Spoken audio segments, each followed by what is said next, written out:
Bonjour, je m'appelle Alice et je suis en deuxième année de lettres modernes à Lille.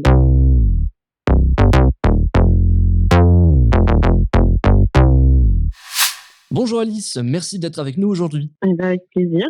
À quoi correspondent tes cours en licence de lettres modernes? Alors, j'ai des cours spécialisés sur des siècles en particulier. Là, dernièrement, j'avais des cours sur le 16e et le 18e siècle. J'ai des cours sur du théâtre, sur de la poésie, sur le roman. J'ai des cours où on compare des œuvres, en fait, au sein du même cours. Donc, par exemple, je vais avoir 4 livres qui rejoignent un même thème et on compare ces bouquins et comment ils abordent le même thème. Et niveau charge de travail, est-ce que c'est beaucoup de lecture? Combien d'heures Il y a par beaucoup de semaine tu lecture. travailles? J'ai 20 heures de cours et en vrai, ça dépend des moments. Il y a des fois où je vais travailler, 3 heures en plus dans ma journée et des fois où je vais en travailler 1 heure. En vrai, c'est vraiment, ça dépend beaucoup.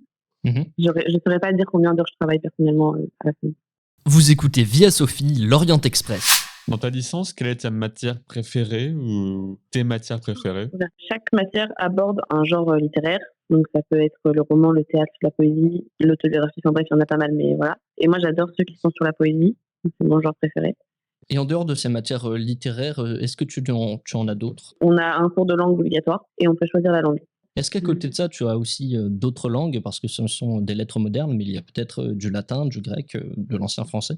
L'ancien français, c'est une matière obligatoire en deuxième année de lettres, en deuxième année de licence. Et le grec et le latin, en fait, moi, je suis en lettres modernes parce que justement, j'ai choisi de pas en faire. À côté de ça, il y a les lettres classiques où là, le latin ou le grec, les étudiants choisissent, vont être obligatoires. Par contre, en lettres modernes, ça peut être une option. On te remercie encore, Alice, pour l'interview. Merci à vous. Si tu veux plus d'informations, retrouve la version longue de ce podcast sur YouTube, Instagram, Spotify, Deezer et Apple Podcasts.